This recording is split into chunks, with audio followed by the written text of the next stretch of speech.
Hello kabayan, magandang araw kabayan. Mag-repair pala tayo ng bumper ng Toyota Corolla kabayan. Front bumper yan sa kabayan. Bago ang lahat kabayan, huwag kalimutang mag-subscribe at i-click ang notification bell for more car body repair tutorial and tips kabayan. Yun na nga kabayan, bago natin i-repair, mas maganda tanggalin natin yung bumper sa kutsi. So tinanggal ko na yan kabayan, yun, hiwalay na yan. Tapos pagkatapos yung kabayan, tatanggalin muna natin yung accessories bago natin i-repair. Kasi dito kabayan, kailan tanggalin, baklas yung kabayan, hindi pwede.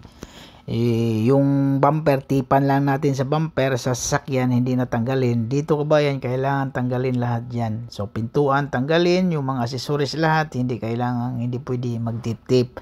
Yung itip natin yung mga accessories, katulad yan kabayan, sa bumper, yung mga tainga-tainga dyan, yung grill yan, ititip lang natin, hindi pwede. So kailangan baklasin natin yan, tapos ibalik, kasi bayad yan sa insurance. Okay kabayan, yun nga kabayan, tinanggal ko na bago ko i-repair. So tanggalin natin yung grill, pati yung side cap nya, yung plastic, yung sa lower grill, sa upper grill, lahat basta tanggalin natin yung kailang pwede, saan pwedeng tanggalin, kasi hindi kasama sa pintura. Tatanggalin natin yan.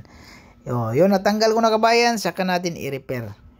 Yan. So okay na siya. I-repair na natin ng medyo malalim yung tama kabayan. So gagamitan natin ng 80, yung 80 na pangliha natin na machine. So machine lang niya kabayan, so ang bilis. So hindi na kailangan magliha-liha, hindi na manual na pagliha-liha.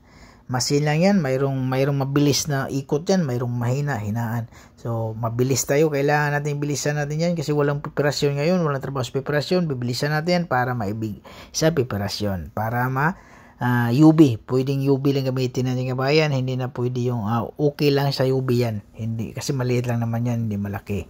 Pag medyo malaki na ang bumper, buhang bumper, so kailangan natin gamit tayo ng primer na original primer.